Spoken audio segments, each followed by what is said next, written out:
Oke, Assalamualaikum warahmatullahi wabarakatuh. Selamat berjumpa kembali ya dengan Bung Faiz ya di channel yang berbahagia ini. Sahabat-sahabat sekalian ya, kali ini Bung Faiz akan ngomong tentang investasi ya. Ah, Selama 7 tahun ini Bung Faiz berinvestasi dan menemukan hal-hal yang luar biasa ya. COVID ya, saham pemantauan khusus, bahasa Inggrisnya apa ya, Pulau Auction itu ya, artinya bahwa saham itu bisa Rp1. Anda bisa bayangkan ya, sebuah sistem yang dibuat saham itu diperdagangkan bisa Rp1 ya, nggak ada perlindungan terhadap investor ya. Yang kita tahu di bursa, tiap hari bursa melakukan IPO bisa jadi tiap hari ya. Saham-saham sampah begitu banyak yang masuk ya. Akhirnya mendarat menjadi dulu 50, sekarang dihajar menjadi Rp1. Yang lucunya apa gunanya nilai baku di dalam sebuah akuntansi sederhana ya. Terus apakah gedung, misalnya perusahaan untuk punya gedung, apakah itu gedung kita bisa hargai Rp1? Tetapi itulah faktanya bahwa kita bermain di market finansial, semua aturan bisa dibuat ya. Kita harus membaca bahwa memang ya, kalau kata Pak Lo guru kita itu, bahwa membaca masa depan itu dengan membaca masa lalu ya. Nggak ada jalan lain kalau di bursa saham ya. Kalau perusahaan itu pernah untung terus ya, kemungkinan besar dia akan untung terus. Kalau dia pernah untung dan rugi dan kembali untung, itu berarti akan kembali seperti itu. Sesederhana itu aja Pak Lo ngelihatnya. Tetapi kalau kita lihat, kita beli perusahaan yang rugi, perusahaan sampah kita beli ya, akhirnya uang kita bisa menjadi Rp1 ya. Dan itu sangat berbahaya sekali ya bagi kepercayaan trust masyarakat kepada bursa. Dan itu udah terjadi ya. Dan saya menggarisbawahi bahwa cuma 2 sektor yang bisa kita mainkan ya. Bahkan sektor consumer good aja saya nggak terlalu percaya ya, dengan kejatuhan Unilever, duit saya direndam. Udah hampir 4 tahun ya direndamnya ya. Anda bisa bayangin, dari 7.000 menjadi 2.000 ya. Dan itu luar biasa pokoknya. Duit kita direndam, kita nggak bisa ngapa-ngapain. Kalau kita keluar, kita ada loss bisa 40%.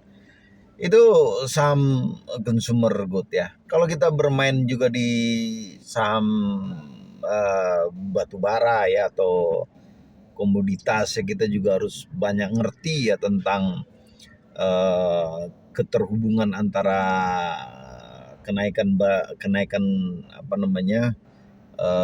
komoditas tersebut terhadap harga saham. Dan batu bara termasuk nilai ya, yang sejajar itu saya lihat cuma kertas ya. Timah itu sejajar, timah naik ya harga sahamnya naik, kertas naik harganya saham naik. Kalau batu bara dia tinggal tunggu proses ya. Tapi ada juga yang saham yang harga komoditas ya, yang harga komoditasnya naik, tetapi harga-harga sahamnya nggak naik ya. Contohnya coklat ya, Magna, contohnya itu zinc itu. Harga-harga seng naik, harga yang dia produksi naik, tetapi harga sahamnya tetap menjadi saham-saham yang kita bilang nggak akan mempengaruhi harga sahamnya ya. Sahabat-sahabat sekalian, cukup berat ya kalau kita bermain di komoditas ya. Bagi kita orang-orang yang tidak terlalu banyak terjun di market, atau mempunyai pengetahuan yang luas, atau mempunyai pengalaman yang banyak di market ya, sehingga mungkin kita butuh waktu yang cukup lama ya, periodik ya. Artinya minimal kayak saya kan, saham batu bara itu pernah di gocap ya, batu bara dunia itu, dan pernah juga di 300. Jadi saya cukup mengerti saham-saham mana yang harus kita ambil, dan harga saham itu seperti apa di gocap, dan saham-saham harga saham itu seperti apapun di 300 ya. Sahabat-sahabat sekalian, nah saya akan kasih kisi-kisi aja. 7 tahun saya bermain di saham ini, banyak tukang tipu, banyak tukang pom-pom, banyak orang-orang yang memperkaya diri mereka di bursa ya. Itu fakta ya. Mereka memanfaatkan kebodohan kita, kelemahan kita, ketidaktahuan kita ya. Dan kalau kita bermain di situ, dan itu sangat-sangat berbahaya. Dan sepertinya pepatah Yahudi itu memang benar ya, if you wanna cheat, cheat legally, dan itu terjadi ya. Dan kita biarkan saja orang itu bermain di situ, tapi intinya kita tetap dengan ajaran-ajaran Pak Lo di dalam dunia saham ya. 7 tahun saya bermain dan saya menemukan bahwa sektor yang paling kuat resistennya ataupun yang bisa balik cepat itu cumalah sektor-sektor keuangan. Jadi bermainlah di sektor-sektor keuangan di mana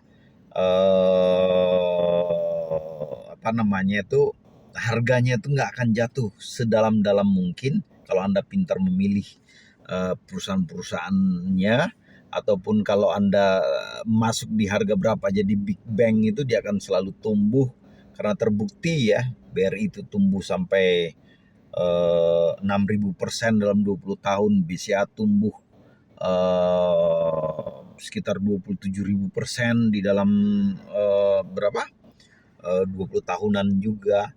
Dan kita lihat juga saham-saham leasing ya, keuangan juga tumbuh sangat besar ya sahabat-sahabat sekalian. Nggak ada jalan lain ya kalau kita pengetahuan kita pas-pasan ya, kita bermain di level-level itu aja.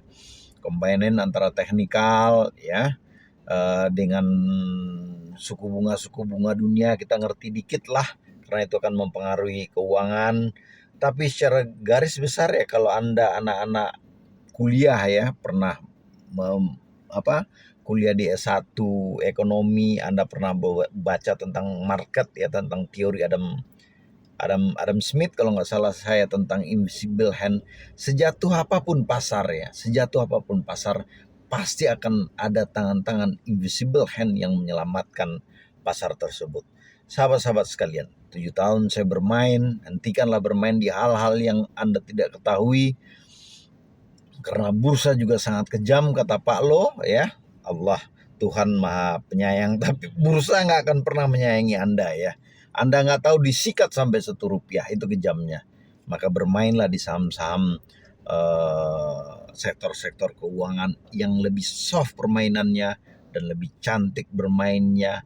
Apapun ya metode yang Anda gunakan, value investing kah, grow up method kah, atau dividend investing kah, tapi tetap bermain di sektor-sektor tersebut dan saya yakin Anda akan aman. Salam sukses bagi saya ya. Banyak referensi dari tukang pom-pom ya. Kita tahu ya, kita bukan orang pasar, dan orang pasar yang mengetahui itu terlalu berat kalau kita bermain di luar itu, karena layer-layer pengetahuan kita tuh harus terlalu dalam dan harus terlalu luas. Salam cuan dari Bang Faiz ya. Kita akan ketemu 5 tahun ke depan ya.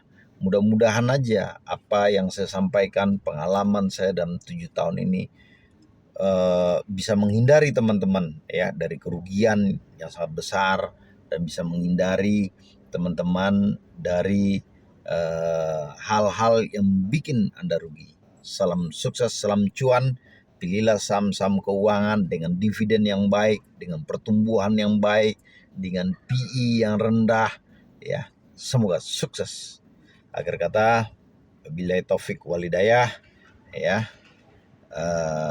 Ingat selalu ya pepatah Yahudi mulai terjadi di bursa kita. If you wanna cheat, cheat legally. Thank you.